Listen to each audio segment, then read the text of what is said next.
ولا تماع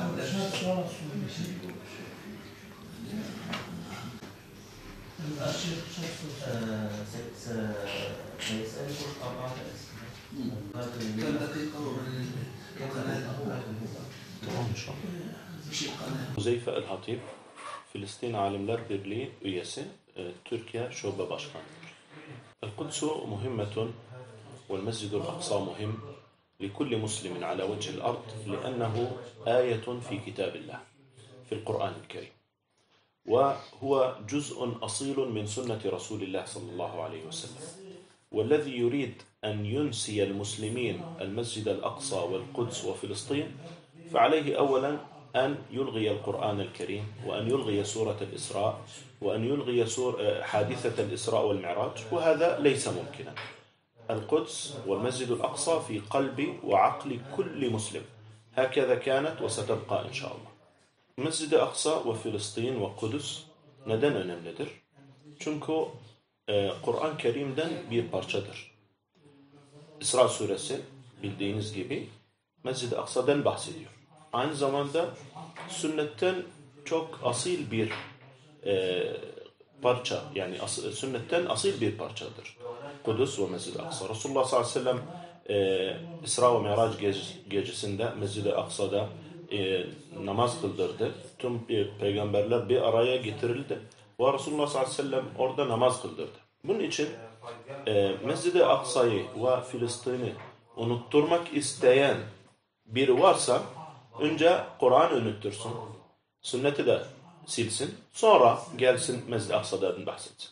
Tabi bu imkansız bir şey. Bunun için Mescid-i Aksa ve Filistin ve Kudüs tüm Müslümanlar için önemlidir ve onu hiçbir şekilde unutmayacaklar, yalnız bırakmayacaklar inşallah. Müslümanlar bu anlaşmaya ve daha önceki yapılan anlaşmalara Kur'an-ı Kerim gözüyle, sünnetin gözüyle bakmaları lazım.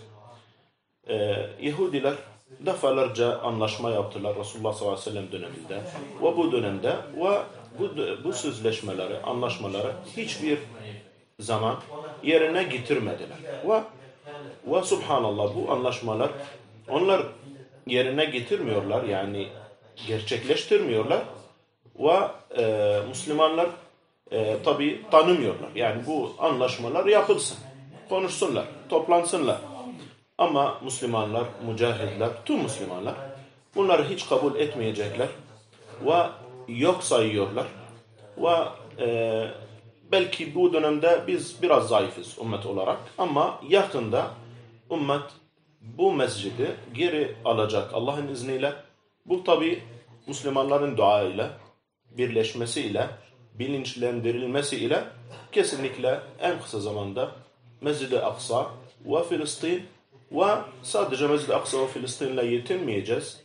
Bu yeryüzü Müslümanlarındır. Müslümanlar dinlerini öğrendikten sonra, iyi bir şekilde anladıktan sonra düşmanları da bilmeleri lazım. Biz maalesef düşmanlarımızı çok iyi bilmiyoruz, okumuyoruz. Ve bu dönemde ortaya çıkan bazı yeni düşmanlar var. Zaten onlar eskidir ama onlar bilmiyordu. Ve bu düşmanlar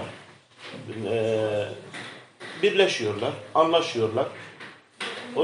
Çok büyük oyunlar yapıyorlar. Bu düşmanları iyice bilmek lazım ve ona göre hareket etmek lazım. Tabi bu bilinçle beraber Allah'tan yardım istememiz lazım.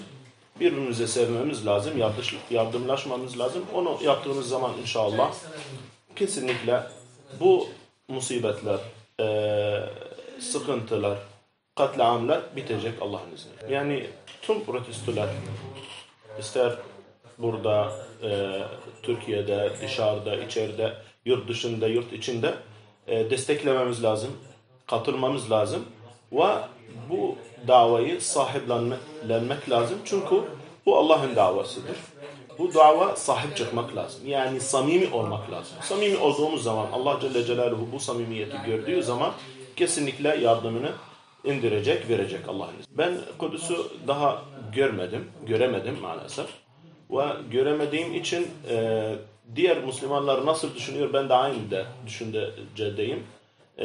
Ben tabii her gün Kudüs'ü hatırlıyorum, Filistin'i, Mescid-i Aksa'yı hatırlıyorum. Hiç unutmuyorum ama aynı zamanda nasıl ben Mescid-i Aksa'yı seviyorum, vatanımı seviyorum, tüm diğer Müslüman vatanları da seviyorum ve üzüldüğü zaman üzülüyorum, sevindiği zaman seviniyorum. Çünkü biz Müslümanlar olarak tek ümmetiz ve inşallah böyle devam edeceğiz. Ve beraber inşallah Mescid-i Aksa'yı gireceğiz, Fatih olarak azat ederek inşallah.